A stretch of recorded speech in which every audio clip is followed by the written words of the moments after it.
começar a gravar aqui. Então, vamos. Essa parte a gente já viu. Então, a gente viu toda essa questão da classificação dos materiais, teoria de Weber, né, que eu não consigo separar um ímã. Então, a gente viu a classificação dos materiais. Vimos a temperatura de Curie, que é quando tu aquece um ímã e o ímã perde as características magnéticas, né? Vimos o magnetismo da Terra. O magnetismo da Terra basicamente significa que aonde eu tenho um polo norte geográfico, que a gente conhece na geografia, na verdade é um polo sul magnético, né? Então são considerações que a gente faz devido principalmente às convenções que foram adotadas inicialmente, né? Então, pelo fato de ter sido adotado algumas convenções, então a gente tem então que a Terra é o maior dos nossos ímãs, vamos dizer assim, né?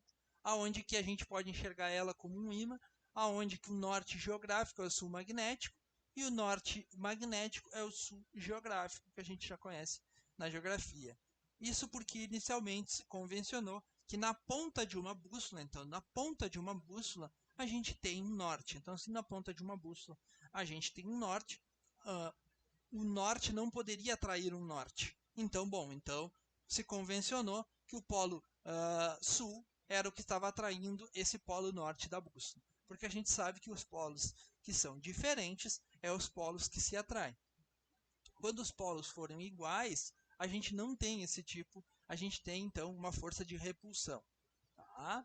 Bom, então a gente viu isso. E agora, dando continuidade, a gente entra em, de fato, mas o que é o campo magnético, né? É muito importante sempre. Existe o campo gravitacional, né? Por exemplo, o que nos mantém preso à Terra, né? Por exemplo, os objetos caírem, né? Isso é o quê? É o campo gravitacional terrestre. Então existe um campo gravitacional terrestre que faz com que a gente se prenda, então, ao solo. Então a gente, devido à concentração de massa que tem, então a gente tem o campo gravitacional que faz então essa questão. Bom, o que é importante destacar, uh,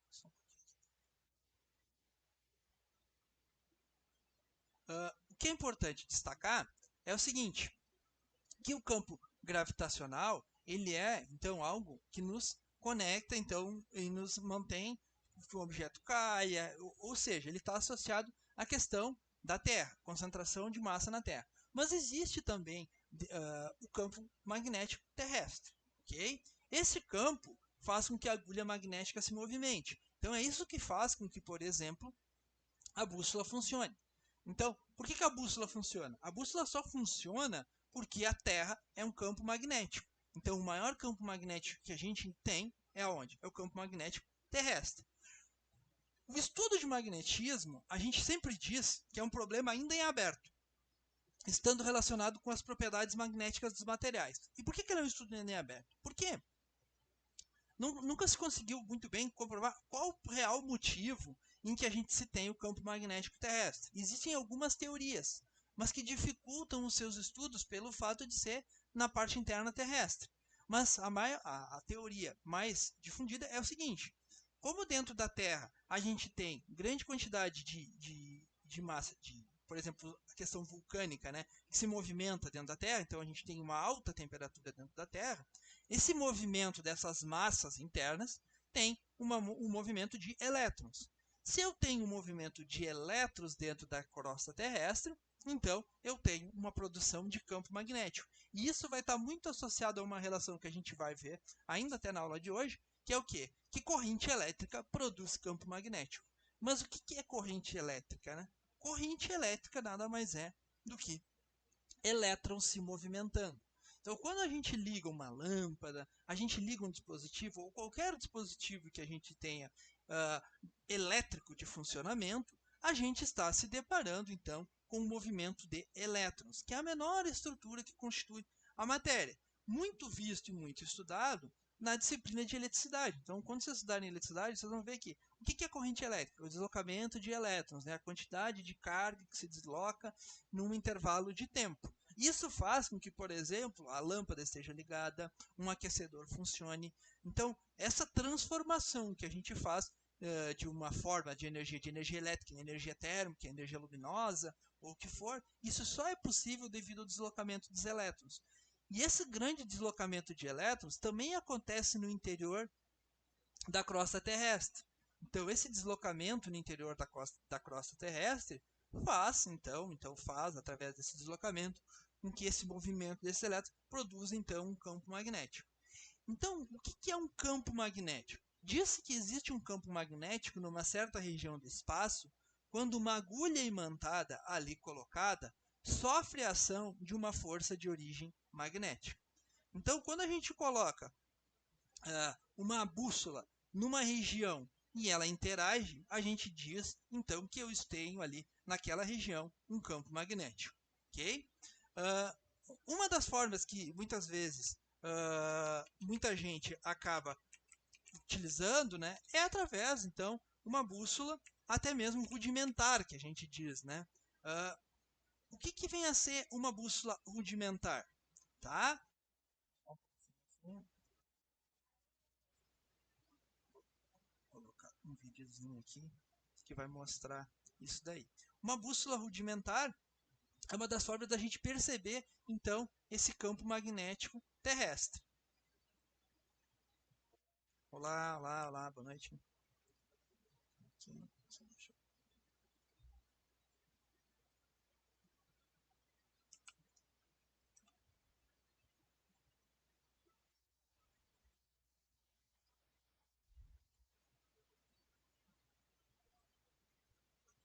então, aqui, eu só vou parar de compartilhar a minha tela um pouquinho e vou recompartilhar, que aí eu consigo compartilhar o áudio com vocês. Aqui.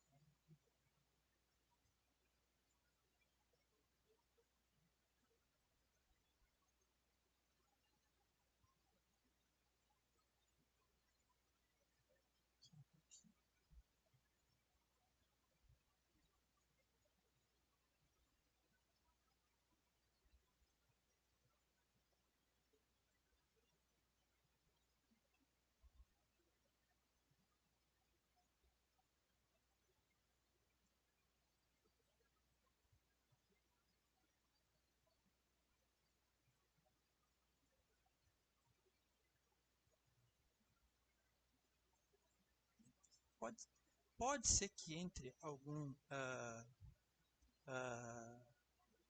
Tava tentando compartilhar com a minha tela do meu outro YouTube, que é tipo na minha conta aqui na institucional, que aí não aparece os anúncios. Mas pode ser que apareça um anúncio aí, eu só vou esperar uns 2 segundos que o YouTube hoje tá cheio dessa questão dos anúncios, né?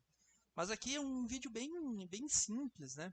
É um videozinho bem simples, né? O pessoal do Manual do Mundo, então, talvez vocês já devam ter visto algum vídeo deles envolvendo isso daqui, senão recomendo, porque são exemplos bem simples, né? bem didáticos de algumas coisas e mostram o funcionamento de algumas coisas bem simples e de outras não tão simples, tá? Só vou pedir para vocês que, se estiverem ouvindo o áudio, quando eu soltar o vídeo, só façam um sinalzinho de positivo na câmera aí, tá? Que aí eu sei que tá dando tudo tranquilo aqui. Deixa eu abrir essa. Mais uma dica especial para quem pretende se perder na floresta. Esse vídeo aqui eu já fiz em 2008, mas naquela época o Manual do Mundo era mudo. Manual do Mundo mudo. E eu não falava nada e não explicava por que as coisas aconteciam. E como essa é uma experiência muito legal, eu vou fazer de novo, dessa vez explicando direitinho por que as coisas acontecem. Para você fazer essa super bússola que eu vou ensinar, você vai precisar só de uma agulha, de um papel, que pode ser papel higiênico, de preferência um papel que absorva bastante água, vai precisar de um pedacinho de ímã e de uma água que esteja bem calminha. Pode ser um copo cheio até a boca. Eu vou usar esse pote aqui, porque é mais legal. O primeiro passo é você imantar a bússola, ou seja, transformar a bússola num pequeno ímã, Para fazer isso, você tem que ficar passando o ímã sempre no mesmo sentido por cima da agulha. Depois que você fizer isso várias vezes, você coloca um pedacinho de papel em cima da água, que tem que estar bem paradinha, e coloca a agulha em cima. Aí, você espera o papel afundar e a agulha se orientar, parar de se mexer. E você vai perceber que ela vai apontar direitinho o norte e o sul.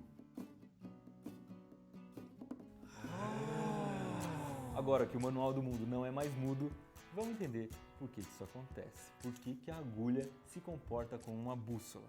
Bom, uma bússola nada mais é do que um pedacinho de ímã que fica flutuando. Ele fica sobre uma superfície bem lisinha, bem fácil de girar, e ele se alinha com os polos magnéticos da Terra.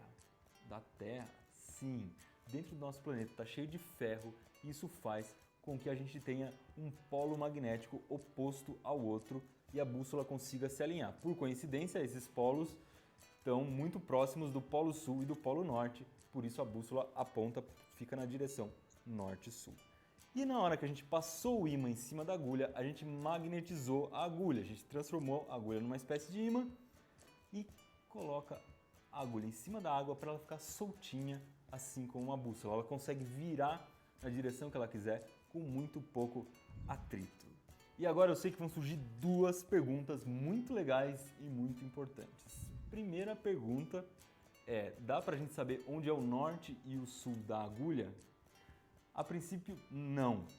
Não dá pra saber porque você passou o ímã, você não sabe se você está magnetizando de um lado ou do outro, se a ponta da agulha vai apontar para o norte ou para o sul. Mas se você tiver uma bússola perto de você ou se você tiver noção de onde é o norte e onde é o sul, você pode decorar que nessa bússola que eu fiz, por exemplo, a parte onde passa a linha da agulha está apontando para o norte e a ponta da agulha está apontando para o sul. Ela vai ser assim para sempre. E se eu tivesse magnetizado de um jeito contrário, ia acontecer o contrário. A ponta ia apontar para o norte e a parte onde passa a agulha para o sul. Segunda pergunta que eu sei que vai surgir. Desde quando ferro boia na água? A agulha é feita de ferro e está boiando. Isso acontece por causa de uma propriedade da água que se chama tensão superficial. É uma espécie de película que fica em cima da água que faz com que algumas coisas muito levinhas não afundem. Elas se prendem nessa película, por isso que você pode ver que algumas aranhas conseguem andar em cima da água. E uma coisa que eu já ia esquecendo de dizer é que para a bússola funcionar bem, você não pode colocar a bússola perto de um ímã e também perto de objetos que possam ser atraídos por um ímã. Você vai ver que a bússola vai ser influenciada pelo campo magnético desses objetos e vai apontar para o lado errado. Mais vídeos como esse aqui você encontra no Manual do Mundo.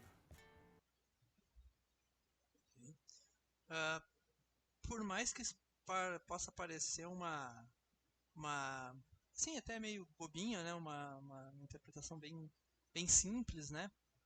Mas é uma forma, então, da gente estar percebendo, né? Essa presença do campo magnético terrestre. Tá? Então, é a forma que a gente tem de estar percebendo o campo magnético terrestre. Então, o campo magnético, né, é um campo, é uma certa região, né, do espaço que uma agulha imantada ali colocada sofre a ação de uma força de origem magnética. Uma coisa que ele não fala é o quê? Por qual o motivo daquilo ali está acontecendo? Aquilo ali está acontecendo, aquela interação, por causa da presença do campo magnético terrestre. Então, o campo magnético terrestre é que está orientando aquela agulha, no caso ali, né? No caso, a bússola, que a gente poderia estar falando, né? Bom, um outro fator, então, uma outra forma que a gente pode expressar, de dizer de campo magnético, né? Que é a região do espaço aonde se observam efeitos magnéticos. O que acontece nessa definição anterior, que diz que é quando coloca uma agulha e ela sofre a ação de uma força de origem magnética, nada mais é do que o que é um campo? É uma região do espaço onde se observa esses efeitos magnéticos. É uma região onde que eu consigo ver uma interação. Então, quando a gente para pensar, a gente reflete o seguinte: a gente está imerso em um campo magnético. Além do campo gravitacional, a gente está imerso em um campo magnético. Tá? Então a Terra é um grande campo magnético, né? Muito se discute hoje em dia, por exemplo, né, a questão da influência do campo magnético, por exemplo, na saúde das pessoas, né? Então você já deve ter ouvido falar alguma coisa nesse sentido, principalmente quando se tem não um campo magnético terrestre em si, né? Mas o campo magnético, por exemplo, ondas de rádio, essa questão do telefone celular, né? As micro-ondas. Por quê? Porque isso são ondas eletromagnéticas, ou seja, elas têm um efeito magnético. Muito se estuda se esses efeitos, até hoje não se tem algo muito comprovatório no sentido de que quanto de exposição, qual o nível de exposição em que se seja prejudicial. Obviamente que a gente sabe que for em altas intensidades, por exemplo, a questão de telefonia, a quantidade de tempo, muito tempo exposto em um local de grande concentração de campo magnético, ele pode ter uma alteração celular e o que for, mas não se tem. Mas o que é isso? A gente está imerso constantemente em um campo magnético. Estaremos sempre imersos em um campo magnético. Por quê? Porque a própria Terra é um campo magnético. Claro que, obviamente, que a gente sabe que o campo magnético terrestre ele tem a intensidade ali, a bússola, a gente tem ali o funcionamento da bússola, mas não é um campo magnético de extrema intensidade. Mas quando a gente está próximo a uma antena que ela tem uma capacidade de se comunicar com vários dispositivos, né? E que essa antena ela estiver muito próxima a ela, tu vai ter um campo magnético. Então tu tem ali uma onda eletromagnética, né? Constituída de um campo elétrico e de um campo magnético, e isso aí pode causar algum dano, né? Então, e também causam interferências, né? Então é muito comum a gente ver essa questão de campo magnético, por exemplo, aproximar tipo, um exemplo que às vezes antigamente acontecia, mas aí é muito por causa das instalações elétricas, né? Por exemplo, as TVs antigas, quando a pessoa ligava algum dispositivo que tinha um motor, por exemplo, vai ligar uma batedeira, vai ligar um liquidificador, a televisão dava uma interferia no funcionamento e tudo mais. Por que isso acontecia? Na verdade, é uma interferência eletromagnética, porque às vezes a forma como está constituído os circuitos ali, tu tem uma interferência eletromagnética. E isso é o quê? Presença de campo magnético. Quando a gente tem uma corrente elétrica circulando em um condutor, a gente tem a presença de um campo magnético. E o campo magnético em si, a gente tem algumas formas de representar ele. As formas mais clássicas que a gente sabe é a representação do campo magnético de um ímã. Então, quando um ímã é aproximado dos pedacinhos de ferro, então pode ser aqui, essa pode ser como se fosse uma espécie de uma limalha, então isso aqui é como se fosse um pó de ferro, tá? E aqui a gente tem alguns materiais, por exemplo, algumas moedas, alguns dispositivos que são atraídos por um ímã no formato mais tradicional, né? Então, existe uma região onde que a gente tem essa concentração, que a gente viu até na aula passada, que essa região a gente chama dos polos, né? Então, nota que esses são atraídos para determinadas regiões e que ali se estivesse concentrando a maior propriedade. Então, vamos, por exemplo, assim, uma folha de papel colocada em cima de um ímã. Então, se a gente colocar uma folha de papel em cima de um ímã, havendo limalha, quando a gente diz limalha, nada mais é do que pó de ferro esparramados por cima da folha. Então, o que a gente tem aqui na esquerda é como se fosse esses tracejados em preto, é como se fosse um pó de ferro sobre um ímã. Então, depois eu vou estar mostrando um videozinho também com essa questão dessa representação. Mas isso que está em preto aqui é o quê? É a representação do pó de ferro. E aqui eu tenho um norte e um sul, que são os polos de um ímã. Então, na figura esquerda, a orientação da limalha mostra uma configuração de campo magnético. Isso aqui é uma forma da gente ver um campo magnético de um ímã. Tá? Então eu tenho uma limalha de ferro, eu tenho um ímã ali que eu identifiquei os polos, e ele fica com essa característica aqui. Tá? Bom, depois a gente no vídeo vai ficar um pouco mais claro. Sendo que essas mesmas serão sempre fechadas. Então, essas linhas que a gente diz, essas linhas de campo magnético, elas são sempre fechadas. Na direita aqui, a gente tem esse mesmo, como se fosse uma espécie de um ímã aqui, tá? Então, eu tenho deixa eu só pegar a cor aqui, vermelho. Então, eu tenho um norte aqui. E aqui, eu tenho o sul. Ok? Então, esse ímã é o que está embaixo aqui, por exemplo, né? E eu digo aqui que eu tenho essas linhas, que são essas linhazinhas que estão unindo do norte para o sul. Essa linha ela é fechada por dentro aqui. Então isso aqui eu tenho infinita dessas linhas. Essas linhas é uma forma que a gente tem de representar um campo magnético. Então essas linhas são as linhas de indução magnética, que são um caminho fechado que liga o norte ao sul. Quantas dessas eu tenho? Eu tenho infinitas dessas. Essa mesma linha que eu represento aqui na direita pode ser uma única linhazinha aqui, ó, que está juntando aqui, tá? Que está indo do norte para o sul. Obviamente que aqui é como o pó de ferro se comporta, né? A gente nota essa formação dele meio que característica. E aqui é uma forma como foi utilizada na direita, aqui, é uma forma como utilizada convencionada para representar. Tá? Então, como que a gente representa um campo magnético? Como que a gente representa? Ele tem uma forma de se expressar, e a gente nota aquilo que eu falei lá no começo, né? Que o campo magnético, ele se concentra mais nos polos, né? Por que a gente pode ver? A gente pode ver que todas as linhas estão saindo daqui, tá? E elas estão chegando no sul.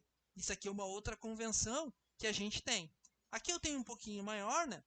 Então a gente sabe que o circuito magnético é sempre fechado, então eu sempre vou representar um caminho fechado do norte para o sul, porque ele fecha internamente aqui também. E convencionou-se que o sentido do campo é sempre do polo norte para o polo sul. Então pode ver, como que eu represento aqui, está a setinha, ó, dizendo ó, do polo norte para o polo sul. Então essa é a representação que eu tenho para o meu campo magnético, tá? Então, eu vou estar mostrando um videozinho também com um experimento utilizando um ímã e o pó que vai mostrar basicamente essas limalhas aqui.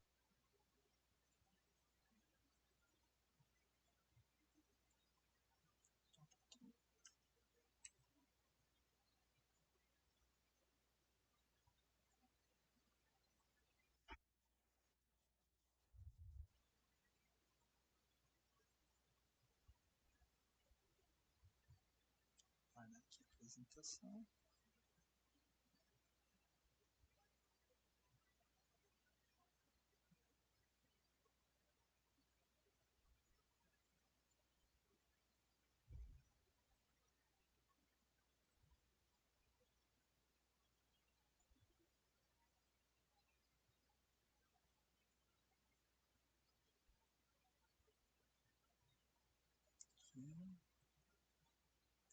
Sempre demora um pouquinho, pessoal, porque é umas quantas telinhas que eu tenho aqui. Porque como eu estou gravando um outro programa, então eu tenho que liberar para sair o áudio na gravação.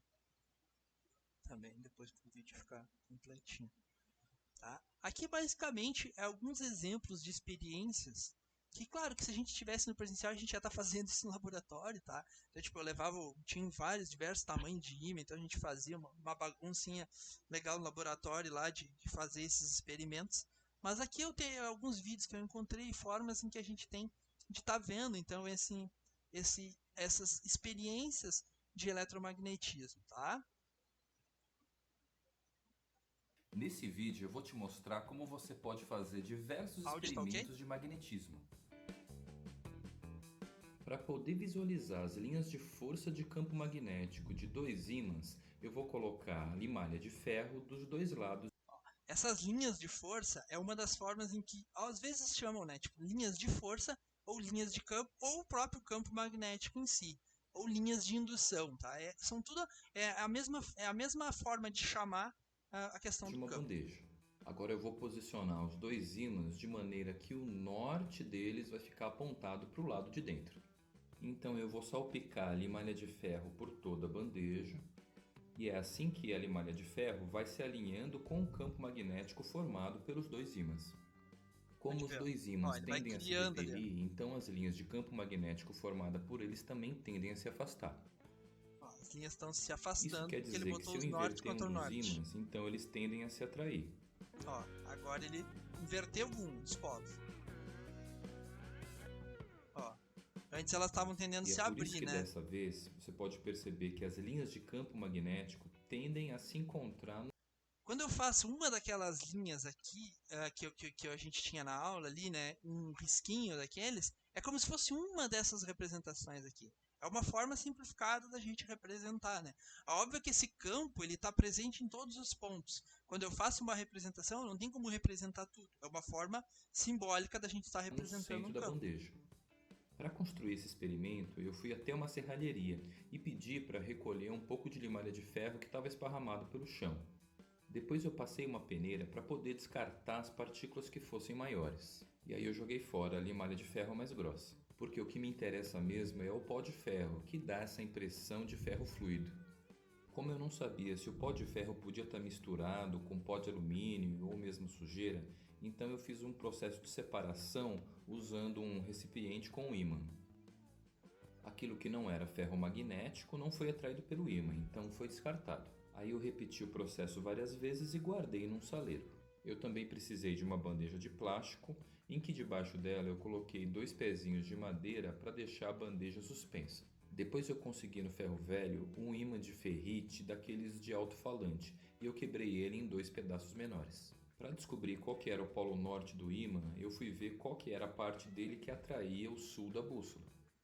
A forma da gente sempre descobrir o polo é a gente vai precisar sempre de uma bússola. Porque a bússola é uma convenção de que ali eu sei onde está o norte. O único lugar onde que eu sei onde está o norte é onde está o sul. Obviamente, isso que ele fez de ficar aproximando um ímã da, da bússola, tu vai identificar ali onde está o polo norte, o polo sul. Só que isso daí, com o passar do tempo, danifica um pouco a bússola, tá? Por quê? Porque a bússola ela é muito sensível, né? Então, podem ver que quando ele aproxima ali, a bússola movimenta para um lado e para o outro, existe uma força ali muito rápida, né? E como é muito sensível, ela acaba danificando. Eu sei porque a gente tinha, sei lá, eu tinha acho que umas 8, 9 bússolas no laboratório lá, e umas 4 eu separei porque as outras, elas, pelo fato da gente ficar sempre querendo descobrir onde é que era o Polo Norte, o Polo Sul ela meio que se desalinhou, então ela acabou que nunca ia apontar certinho para o norte, acabava deflexionando de uma forma Depois eu errada. coloquei uma fita crepe para poder pintar de vermelho e sinalizar qual era o polo norte do ímã. E agora ficou pronto o nosso experimento. Também é possível visualizar as linhas de campo magnético em 3D Ó, fazendo um experimento como esse. isso aí é só colocando um polo só. O que está acontecendo aí? Ó? Na verdade, um polo está para cima e o outro está para baixo. Então é como se as linhas estivessem saindo, fazendo a volta, passando e entrando por baixo. Só que aí então ele fica mais concentrado de uma forma que dá para perceber os saindo Essa 3D. visualização tridimensional também pode ser feita dentro de um recipiente transparente que contenha óleo mineral. Dentro desse recipiente eu coloquei pó de bombril queimado e também uma bolinha de gude para servir de misturador. Agora eu vou colocar dos 2 lados do recipiente um ímã de neodímio, que também é conhecido como superímã.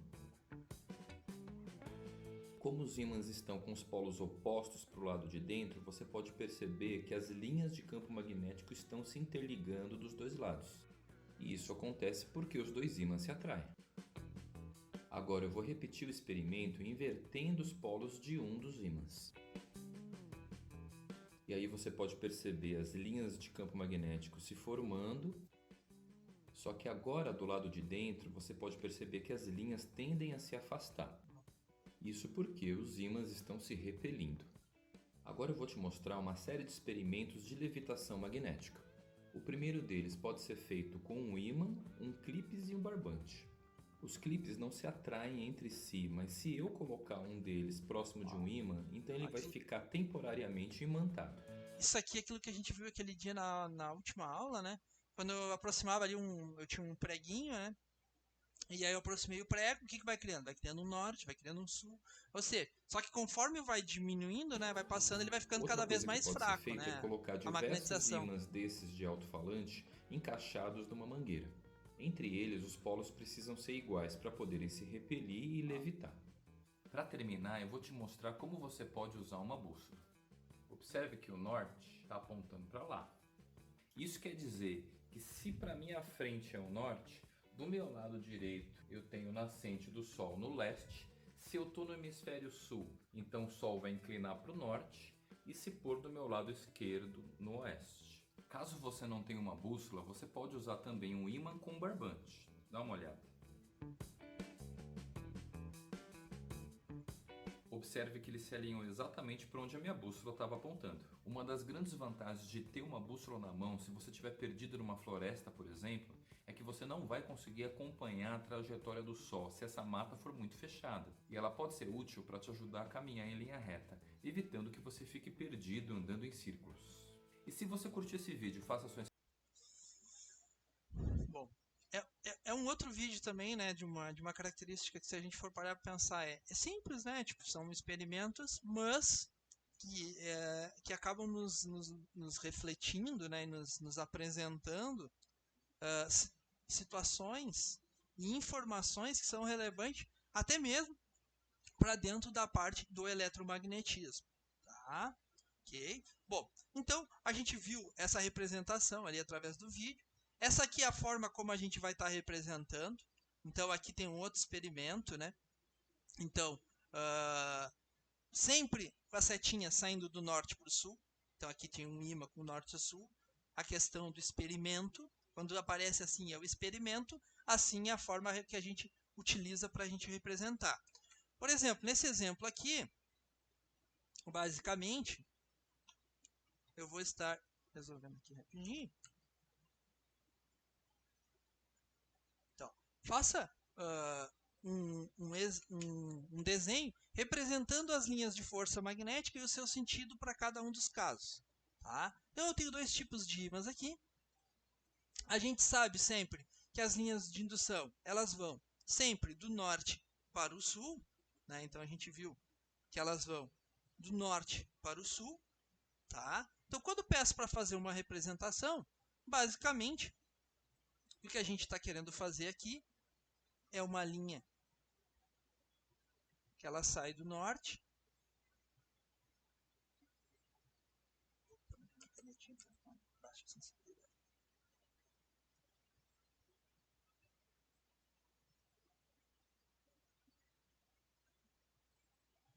Reparem que essa linha é uma linha fechada, em que ela sempre vai ter que juntar.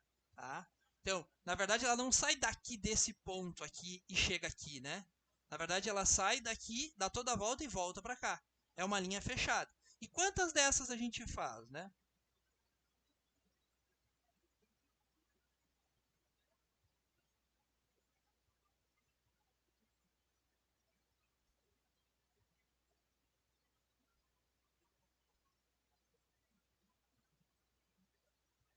O que é importante sempre representar? Sempre representar uma relação que é do sentido. Tá?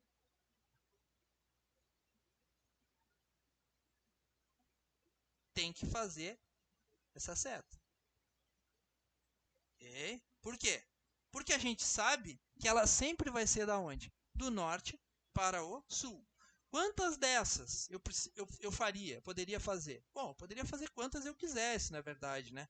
Por quê? Porque isso é uma região. O importante é que nessa região aqui do espaço, nessa região aqui, ó, aqui e aqui, que a gente chama de polos, é onde que vocês podem ver que está saindo e chegando as linhas de indução, né? Obviamente que a gente não vai ficar fazendo sempre um monte dessa representação. Geralmente a gente acaba fazendo 2, 3. E também é importante sempre lembrar o quê? Que isso aqui é um caminho fechado. É fechado, tá? Sai do norte, volta para o sul e volta para lá. E isso é uma convenção que foi adotada com relação às linhas de indução. Para esse ímã, então, eu ficaria dessa representação. Aqui, eu tenho um ímã de um formato um pouquinho diferente. Eu sei que vai do norte para o sul, né? Ok? Se eu disser que aqui é o polo, se eu considerar que aqui é o polo, basicamente,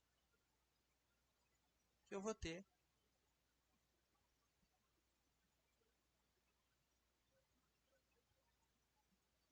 algo nesse sentido. Ou poderia representar algo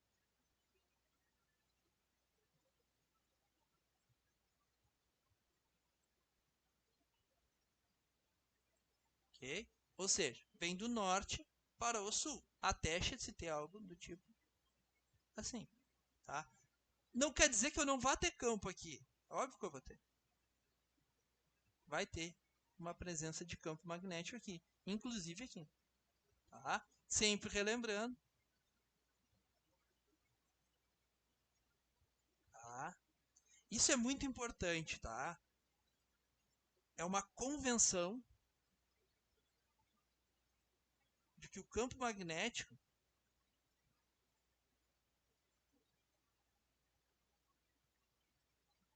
vai do polo norte para o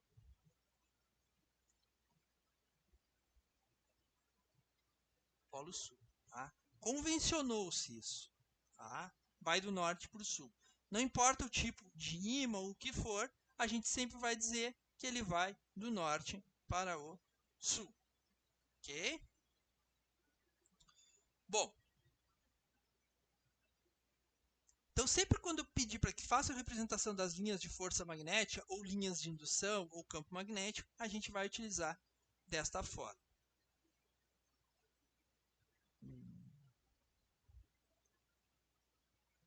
Aqui.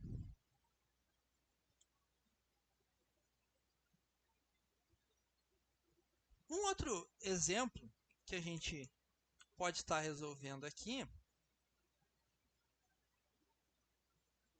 é o seguinte.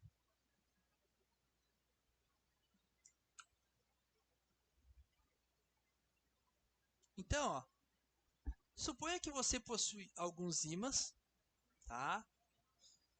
Nos quais assinalou 4 polos, com as letras A, B, C, D, e verifica o quê? Então, eu vou ter 4 polos. Tem 4 ímãs, tá?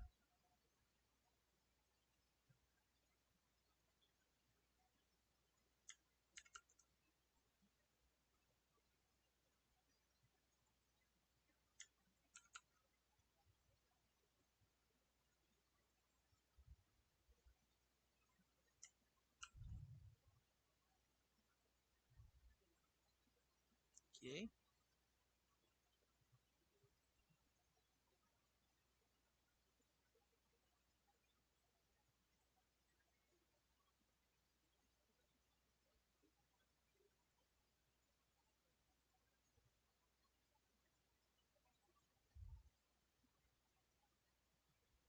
Eu tenho esse ímã aqui.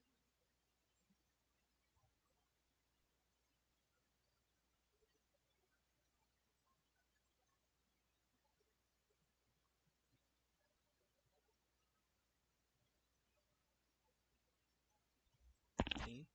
Então, esse aqui é o meu A, o meu B,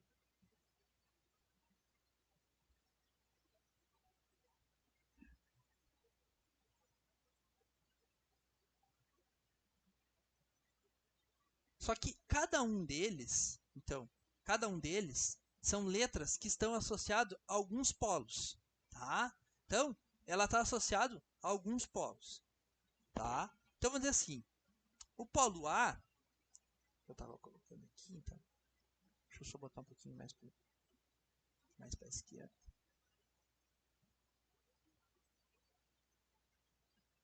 O polo C. Opa, peguei errado aqui.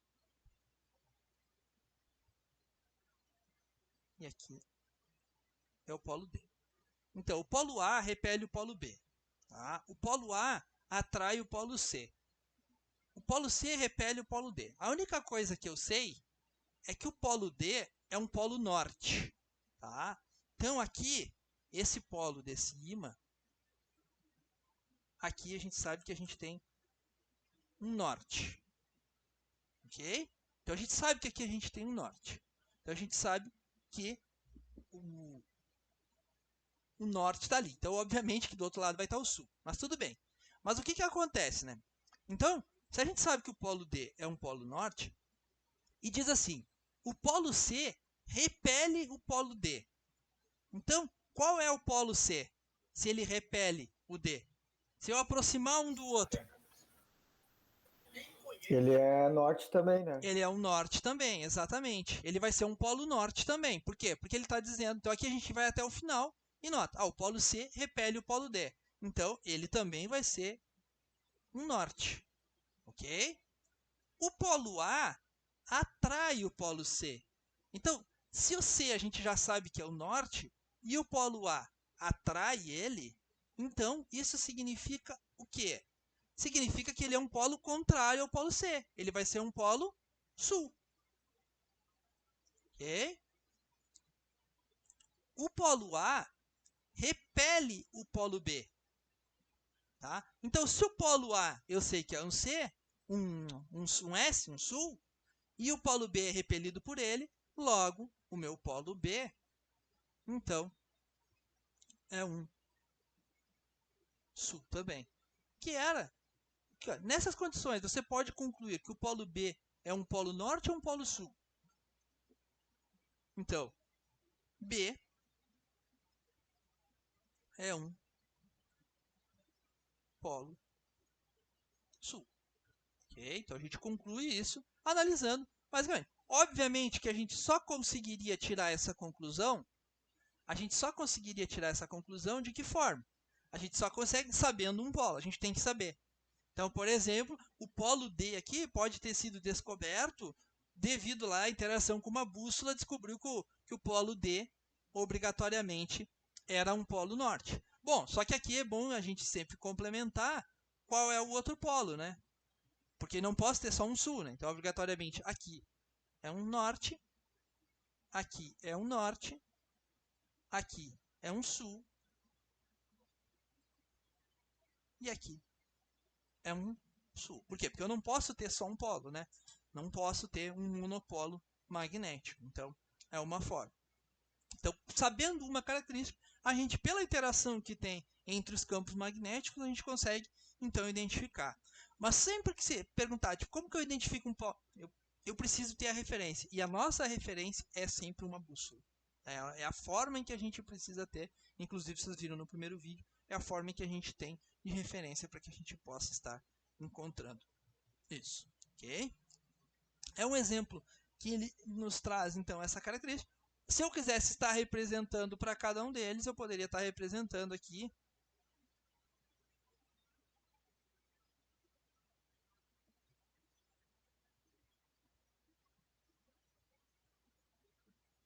tá?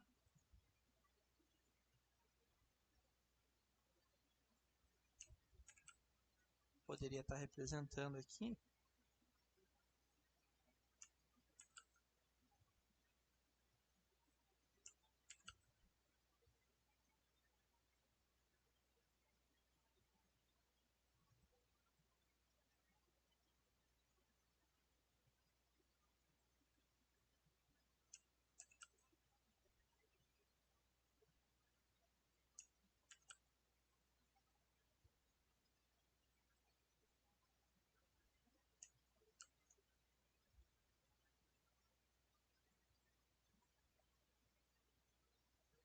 ok?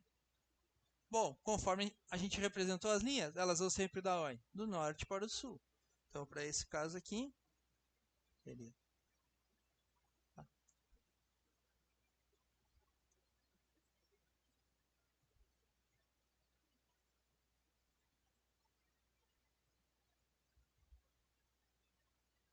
aqui é nesse sentido.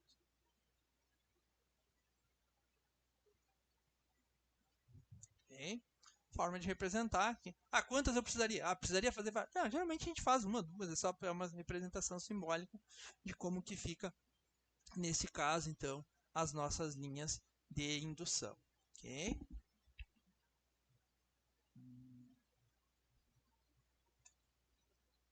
Em frente, então. Agora a gente vai ver um conceito aqui, que é um conceito, é uma relação da física, que eu quero só falar para vocês, que é importante a gente sempre destacar, né? Pode falar, Argel, pode falar. Boa noite, professor. Boa noite. Assim, ó, geralmente os outros professores, eles gravavam as aulas, o professor não vai gravar, ou o professor vai passar Não, eu gravo. essas matérias para o Moodle? Não, elas estão gravadas, eu estou gravando. Eu gravo. Tá gravando? Eu gravo. Só que eu não gravo pelo próprio Meet aqui. Eu gravo eu tenho um outro programa aqui que eu estou gravando, e aí até assim, ó, vai ficar disponível para vocês. Posso mostrar rapidinho aqui? É bom. Deixa eu ver aqui. Cadê? Práticas de eletromagnetismo, tá? Então aqui, ó, da aula passada, ó, tá o vídeo aqui, ó. Aí o vídeo ele acaba sendo indo pro link do YouTube, tá? No início, então. Então ele fica gravado assim, ó. Então tá disponibilizado já para vocês ali, ó. Então isso é da aula passada. Então ele já tá disponível para vocês, tá? Só que eu não gravo, por exemplo, com a tela de vocês e tal, tá? Eu tô gravando com uma... Fica só minha câmerazinha ali no canto e tudo mais. Mas já tá disponível, tá? E eu fiz o cadastro de vocês agora, então vocês conseguem acessar lá e já... O vídeo da aula já tá disponível, da aula passada, e dessa aula também vai tá disponível, tá? Então sempre vai estar disponível para vocês no Moodle o material da aula está sendo gravado, ok? Tranquilo? Tá bom, obrigado, professor. Parece. Bom, falando um pouquinho sobre a questão de grandezas físicas, porque como eu vou falar para vocês assim, vou falar agora a indução magnética, a gente está vendo a representação do campo magnético, e existe uma relação, a gente não vai estar aprofundando muito aqui, mas é que todas as grandezas físicas, quando a gente fala de distância, temperatura ou o que for, todas as grandezas físicas, elas podem ser classificadas em grandezas escalares ou grandezas vetoriais. Mas o que é isso? Quando a gente fala assim, uma distância de 10 km, um tempo de 1 segundo, uma temperatura de 10 graus, só essa informação, elas nos dizem, é um escalar, é um número, né? Então o comprimento é 1 metro, 10 centímetros, 15 milímetros, tá? Isso é uma grandeza escalar, é um número, ok? Só que na física, a gente também tem uma questão da grandeza vetorial, tá? Mas o que é uma grandeza vetorial? É uma grandeza que ela é expressa através de um vetor, tá? E quando eu digo isso, eu preciso de mais informações, tá? O que isso significa? Não basta eu dizer apenas um valor. Eu tenho que ter uma direção e um sentido, tá? Então, quando uma grandeza ela é uma grandeza vetorial, ela tem um número, mas que a gente chama de módulo, inclusive. Ela tem uma direção e ela tem um sentido, ok? Aqui, então, a gente tem um valor numérico, uma direção e um sentido, ok? E o que isso significa, né? Que quando essa grandeza ela é vetorial, ela tem mais informações do que apenas um número. Ela não me representa apenas um número. E aqui eu tenho exemplos de grandezas vetoriais. Uma posição no espaço, ela é uma grandeza vetorial. O deslocamento é uma grandeza vetorial. A velocidade é uma grandeza vetorial. Quando eu faço uma força em algo, também é uma grandeza vetorial, porque a força pode ser para um sentido ou para o outro. Por exemplo, quando a gente empurra uma porta ou puxa, a força que a gente exerce na porta é a mesma. Quando eu abro e fecho uma porta, né? Faço a mesma força nela, né? O mesmo torque que é exercido sobre a porta. Só que se eu estou fechando, a direção é num sentido. Se eu estou abrindo, a direção é no outro. Então isso é uma grandeza vetorial. Uma grandeza vetorial, essas expressões de direção e sentido, elas importam, tá? E por que eu estou falando isso aqui? Quando vocês estudarem também na física, vocês vão ver, a professora de física vai falar sobre a diferença entre um escalar e um vetorial, tá? Mas lembrem-se sempre que uma grandeza, quando ela é vetorial, e o que é importante que vocês saibam é que quando uma grandeza ela é vetorial, ela tem mais informações ali do que simplesmente um número. Ela tem uma direção e ela tem um sentido. E por que eu estou falando isso? Porque quando a gente está representando nesses exemplos anteriores de norte e sul, aí a gente está representando um sentido, né? Então a gente está representando um sentido. Então, aquele campo, de acordo com o tipo do ímã, ele tem um valor numérico, ou o ímã, ou ele tem um campo magnético muito forte ou muito fraco. Então a gente nota que o campo magnético ele é uma grandeza vetorial, tá? Por quê? Porque ele tem um sentido. Ele vai do norte para o sul. Tá? Ele tem uma direção, que aí envolve um pouquinho ainda além, uma questão mais matemática da coisa. Mas ele tem um valor numérico. Pensem que um ímã pode ter um ímã mais forte, eu posso ter um ímã mais fraco. Isso daí é o valor numérico do campo magnético. E ele tem um sentido, que é do norte e para o sul. Então, como ele tem essas informações, e essas informações são relevantes, a gente diz, então, que ele é uma grandeza vetorial. Tá? Um outro exemplo que a gente tem aqui ficou 3 lá.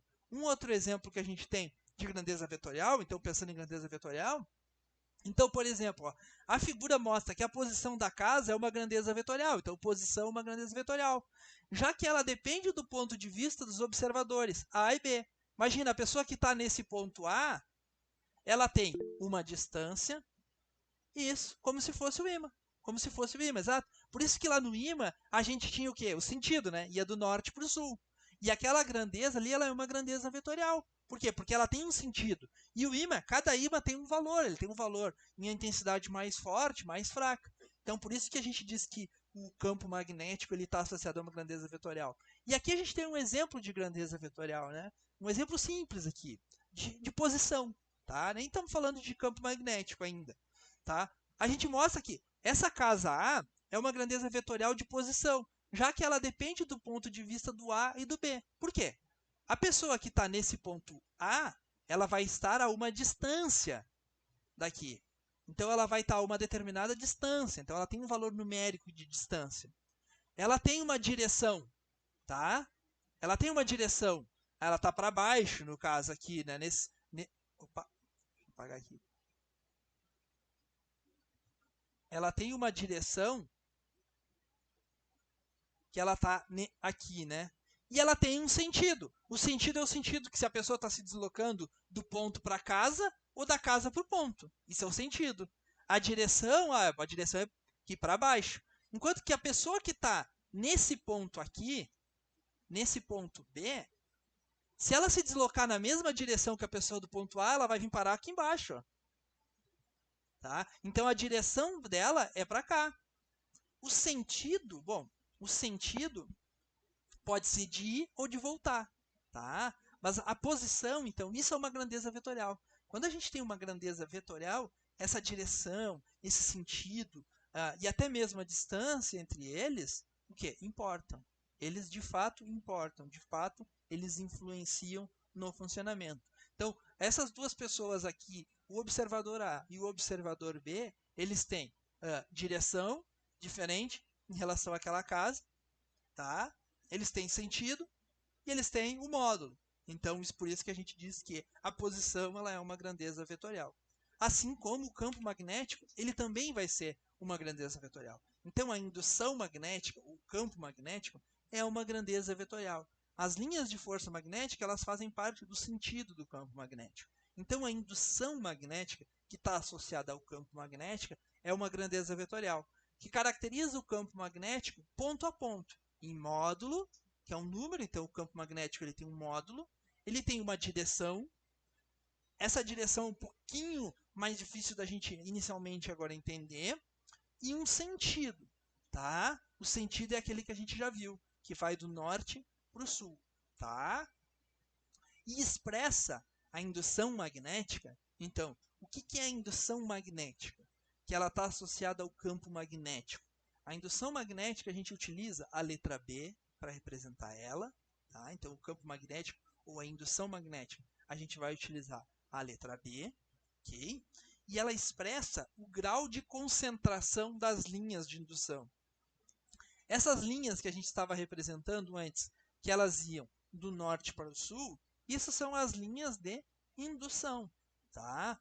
Quanto mais linhas dessas aqui tiver, maior é a concentração de campo magnético, ok? Então, quando eu falo uma indução de tanto, Tesla, por exemplo, que é a unidade utilizada para medição de indução, basicamente eu estou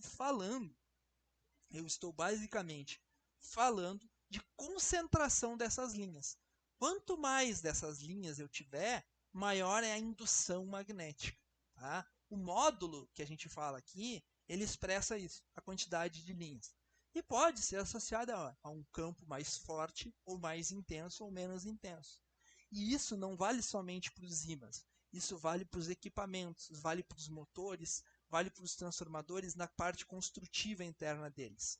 Quanto maior o campo magnético, maior vai ser a capacidade de eu conseguir realizar um trabalho e daquele equipamento funcionar.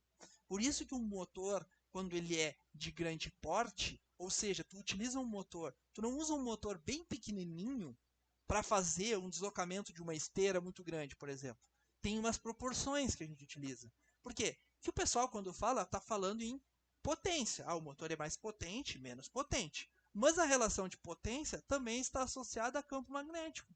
Por quê? Porque o motor ele vai se basear pelos princípios do eletromagnetismo. Então ele vai ter que ter lá internamente esse campo magnético. Obviamente que esse campo magnético ele é muito importante quando se projeta uma máquina. Depois, tu sabe lá a capacidade para aquele tamanho, para aquele tipo de material, para aquela construção. E obviamente que se a gente fosse entrar, existe toda uma ciência envolvida por trás. Dá para se estudar eletromagnetismo, dá para se projetar uma máquina, o estudo de se projetar uma máquina, analisando pela parte do campo magnético e do eletromagnetismo, é uma disciplina de 1 ano, 2 anos, dependendo, né, se a gente fosse estudar ponto a ponto. Né? E obviamente que isso a gente acaba não vendo na formação técnica. Até mesmo nas graduações acaba que não. Porque é algo muito específico. Né? Então se torna algo muito específico. E o que é importante vocês entenderem então aqui, e o mais importante de tudo, é o quê? Que a indução magnética, ela é o grau de concentração dessas linhas, me mostra o quanto mais forte ou mais fraco é o meu campo. E o sentido é algo que é muito relevante, porque é o sentido e que a indução ela é uma grandeza vetorial. Ok? Bom,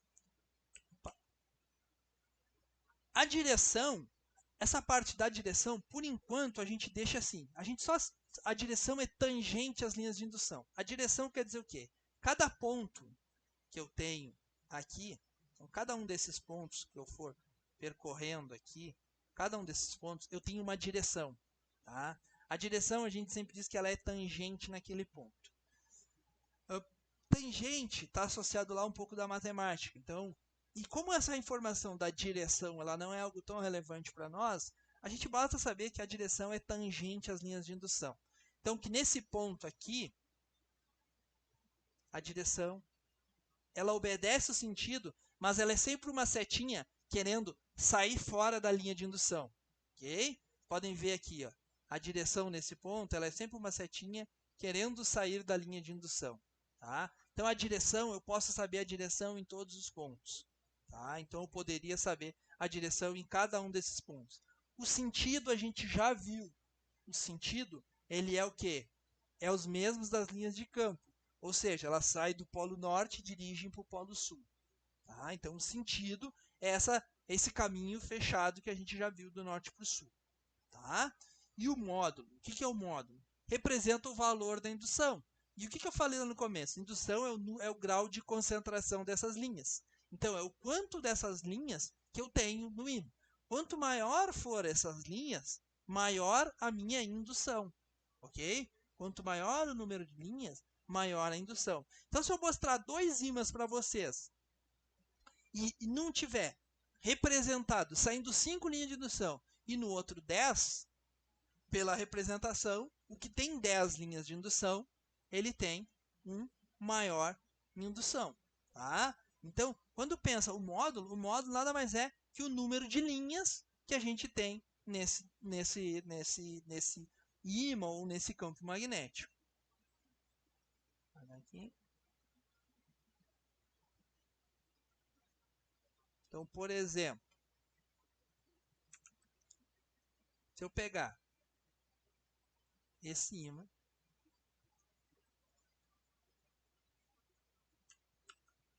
trouxer aqui, eu tenho esse e eu tenho esse. Inicialmente os dois são iguais, né? Só que eu vou pegar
qual deles que eu fiz eu tenho duas representações. Eu assumo que nessas duas representações, então, nessa minha representação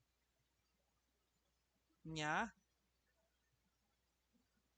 e essa daqui é a minha representação em B, que esse número de linhas, então, aqui eu tenho uma indução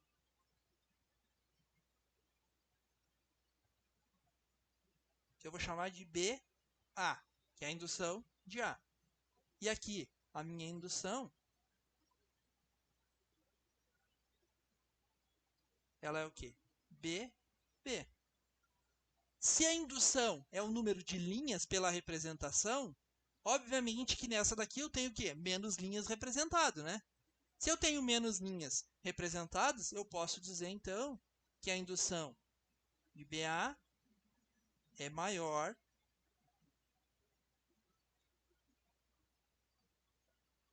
que BB. Okay? Por quê? Porque a representação, por mais que ela seja uma representação simbólica, quando ela vem expressa dizendo, ó, o que tem mais linhas é o que tem maior indução, então o BA, para esse caso, se eu considero que todas as linhas representadas representam a minha indução, o BA é maior que o BB. E eu poderia ainda expressar matematicamente com aquela boquinha dizendo assim, que BA é maior, né? Isso aqui sempre é uma representação matemática, né? De que um é maior, a boca sempre aponta para o maior que BB. Então, a indução de A, nesse caso, pela alteração que eu fiz, é maior que a indução em B. Ok? Bom. Feito isso com relação à questão de indução magnética, então, que a indução magnética, ela expressa o campo magnético, ela é uma grandeza que ela tem uma direção, um módulo e um sentido, a gente começa a entrar em uma outra parte aqui, que é a parte do eletromagnetismo em si. Tá? Mas o que vem a ser esse eletromagnetismo em que a gente está falando em questão? Né? A parte do eletromagnetismo é dentro da parte de eletricidade, dentro da parte elétrica em geral, é a parte que a gente permite em que a gente possa ter todos os nossos demais estudos. Sem o eletromagnetismo, a gente não teria como ter, por exemplo, essa questão de funcionamento dos nossos equipamentos, o avanço da eletrônica, da própria comunicação como um todo. Né? Por quê? Porque tudo vem da necessidade de a gente ter a geração de energia elétrica, que também é princípio do eletromagnetismo. Aqui, a gente vai começar estudando, então, que até 1820, a eletricidade e o magnetismo eram considerados e estudados como se fossem fenômenos completamente independentes, tá? Como se não tivesse relação. Tá? Então, um dos primeiros experimentos que foi realizado, né? Então, que o Orson notou, que uma bússola deflexionava quando havia corrente em condutores próximos. Tá? Então, o que acontecia? Se tu tinha a corrente numa pilha, né? Então, através de uma pilha, se conseguia, então, devido lá a uma característica construtiva deles, então, tu conseguia ter, então, um efeito de que tinha corrente elétrica. Então, a pilha já existia. Então, a gente já tinha desenvolvimento dessa questão da pilha.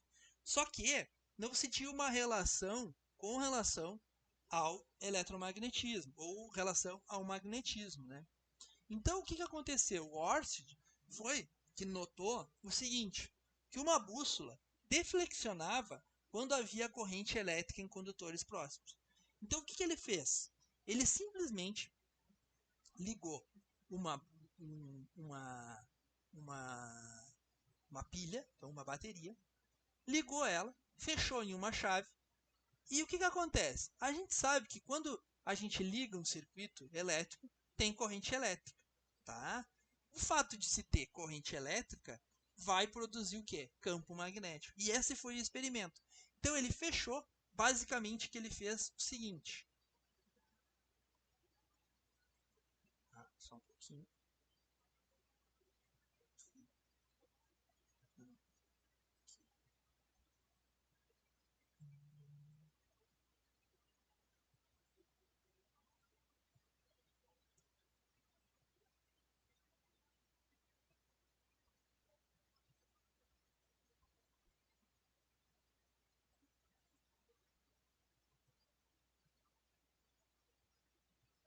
ele basicamente pegou uma bateria,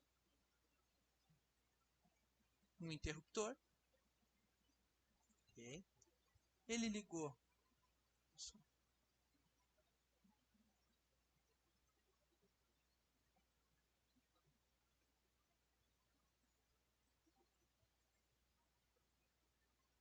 está a nossa bateria.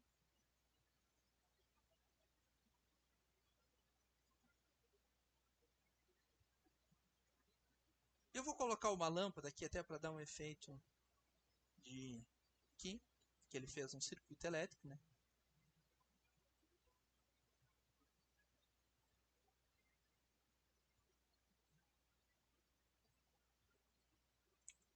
Deixa eu fazer aqui. Assim ficou melhor.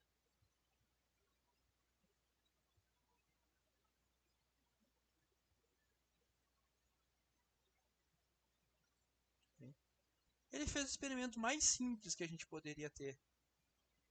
Circuito.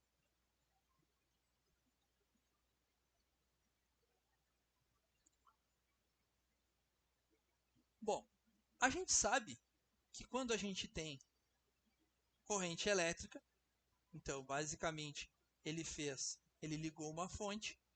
Então, nessa fonte tinha o que? Deslocamento de elétrons. Então, esse deslocamento de elétrons, ele aproximou esse circuito aqui, esse circuito mais simples que a gente tem aqui, ele aproximou de uma bússola. Tá? Então, ó, nesse caso aqui, não tenho uma bússola. Tem uma bússola. Tem algumas coisas aqui meio aleatórias. Mas vamos dizer que essa moeda que tem aqui, tá? Essa moeda é como se fosse uma bússola. Tá?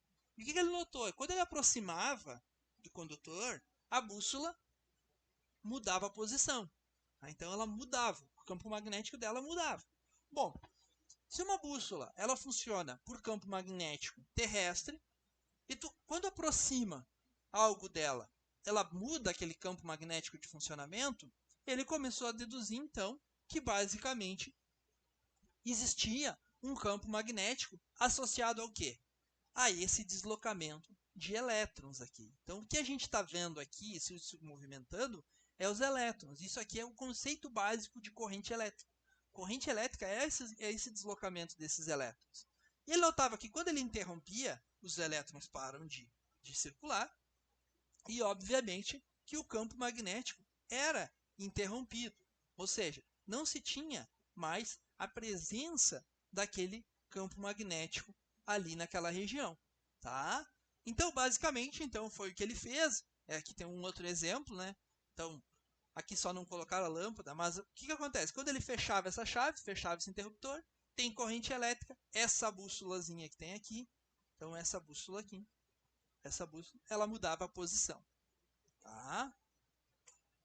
Inclusive, na semana que vem eu vou estar no laboratório, eu vou gravar fazendo essa representação para vocês, para mostrar. Eu fazia essa representação no laboratório, então eu aproximo o fio, a gente aproxima o fio, a gente fica brincando ali com o campo magnético. E isso levou ele a concluir o seguinte, né? Todo condutor percorrido por corrente elétrica produz um campo magnético. Tá? Então todo fio, não importa o fio que esteja ligado na casa de vocês, ele tem um campo magnético ali associado. Tá?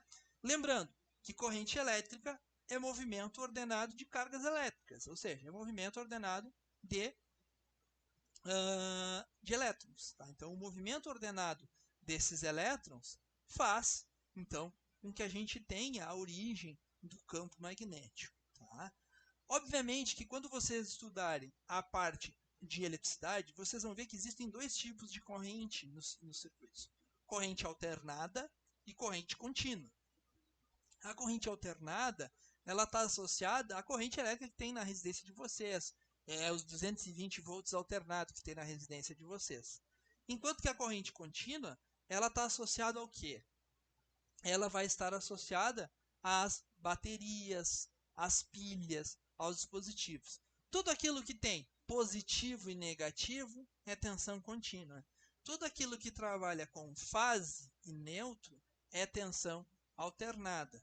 Então, por exemplo, quando vai trocar a bateria do carro, tem que cuidar lá os polos na hora de ligar, né? Porque se ligar invertido, vai dar problema. Tensão contínua. Tem polo positivo, polo negativo, ou seja, positivo e negativo. Quando vocês vão ligar o carregador do celular de vocês ou algum equipamento na residência de vocês, vocês ligam na tomada convencional, a TV, vocês não ficam olhando se é fase, se é neutro, qual que é o lado, né? Por quê? É tensão alternada, não importa a polaridade, tá? O campo magnético também obedece esse sentido. Pode falar, João. Ô, professor, por que que dependendo do lado que tu colocar o carregador, ele esquenta mais? Essa questão dos dispositivos descarregadores é por uma questão de que, assim, ele funciona, por exemplo, quando ligado em alternado, ele vai funcionar plenamente, mas os carregadores, em geral, eles têm uma questão da referência deles, entendeu? Então, tipo assim, o que acontece? Ele funciona com a polaridade invertida, mas da forma como entra internamente no circuito dele, pode ser o tipo de carregador, principalmente se for carregador que tem a referência de terra, ele pode ter um mau funcionamento ou mau desempenho devido a essa inversão da tensão de entrada. O que basicamente pensa assim? Tu precisa que o circuito ele tenha que corrigir essa inversão, entendeu? Então, quando ele faz essa correção, ele vai ter um consumo, ele vai aquecer um pouco mais. É como se seja assim, ele está fazendo uma tarefa a mais. Tá? Então, dependendo da qualidade do dispositivo, como internamente ele tem que funcionar normalmente, ele tem que ter um circuito que ele verifica. Só que esse circuito, como ele é construído, às vezes ele tem uma referência de terra que ele não leva em consideração isso. E aí, então, ele precisa de uma outra etapa. Então, por isso que acaba tendo uma percepção de um aquecimento um pouco maior. Assim como, às vezes, interferências também, né?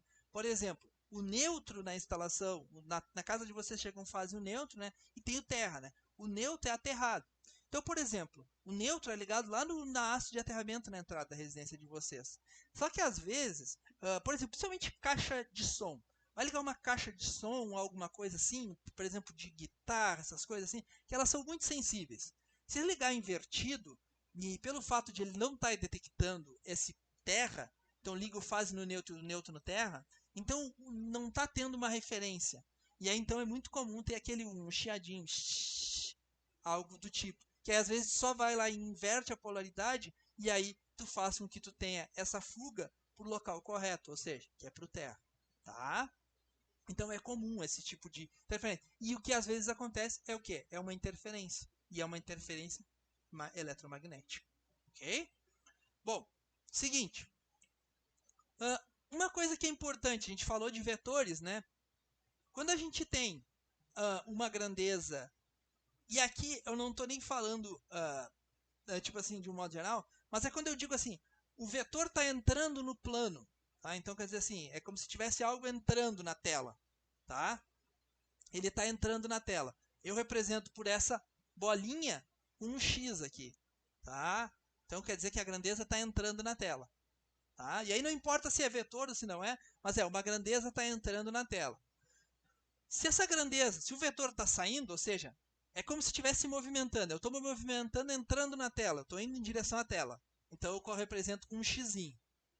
Se eu estou saindo da tela, como se eu estivesse me deslocando da tela para mim, tá? Da tela de vocês para vocês, então está saindo, como se colocasse assim o polegar de vocês na tela, então o polegar apontando para vocês, a gente representa dessa forma aqui. Tá? Então, quando está saindo, é dessa forma. Quando está entrando, eu estou indo em direção à tela, eu estou me movimentando, o vetor está se movimentando em relação à tela, eu represento com esse X assim. Tá? Isso é formas de representar. Tá? O que é importante? O campo magnético de um fio retilíneo. Tá? Isso aqui a gente vai ver na próxima aula. Tá? O fio retilíneo, então, a gente viu que todo condutor percorrido por corrente elétrica, ele tem campo, né? Então, o que a gente vai ver na próxima aula? Que eu consigo determinar o sentido desse campo magnético de um fio. Então eu consigo até determinar qual é o valor desse campo nesse fio, a uma determinada distância desse fio. Tá? Esse fio é atravessado por corrente, ele vai produzir um campo. E esse campo vai depender dessa corrente. Quanto maior a corrente, maior é o campo magnético. Quanto menor a corrente, menor é o campo magnético. Quanto mais longe eu tiver do campo, menor o campo. Quanto mais perto eu estou dele, maior vai ser o campo. Então, tipo, são relações diretas. E o sentido desse campo, a gente vai ver que a gente pode representar por uma regra da mão direita, só representando, em que a gente vai pegar o fio na mão e o sentido da corrente é no polegar. Então, o polegar, aqui, ó, está dizendo o sentido da corrente. Aqui, nesse caso, a corrente está para cima. Então, o polegar está para cima. E o sentido dos outros dedos, o sentido em que estão os outros dedos, é o sentido do campo magnético. Nesse caso aqui, se a corrente está para cima, estaria entrando por um lado e saindo pelo outro. Tá?